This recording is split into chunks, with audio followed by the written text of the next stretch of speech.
ప్రభుత్వం వాళ్ళు ఎక్కడి నుంచి ఉన్నాయి డబ్బులు? ఇక్కడ నీ డబ్బులు పెట్టి నువ్వు చదువుకో, నీ అన్నం నువ్వు తిను, నీ బట్టలు నువ్వు కట్టుకో, నీకు ఇష్టమైతే చదువు. ప్రభుత్వం పని ఏమిటంటే ఉభయ తెలుగు రాష్ట్రాల పెద్దలందరూ వింటారు నా కెమెరా ద్వారా కాబట్టి చెబుతున్నా, ప్రభుత్వం కర్తవ్యం బాగా చదువు చెప్పడం తప్ప పుస్తకాలు ఇవ్వడం, బట్టలు కుట్టించడం, అన్నం పెట్టడం కాదు. ఇది కొంచెం బాధాకరమైన విషయాలు. ఎందుకంటే ఈ మిడ్ డే మీల్స్ అనేది పేద పిల్లల హక్కు.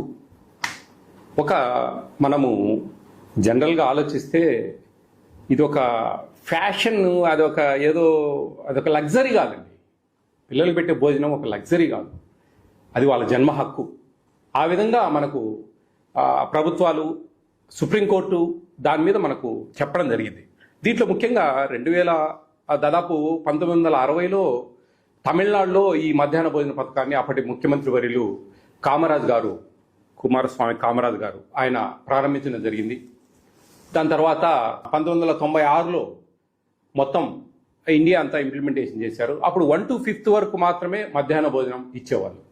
2003లో పూర్తి స్థాయిలో 10th క్లాస్ వరకు, ఫస్ట్ క్లాస్ నుంచి ఈ మధ్యాహ్న భోజన పథకం అనేది అమలు చేస్తున్నారు. దీంట్లో ముఖ్యంగా ఒకటి గమనించాలండి అందరూ కూడా.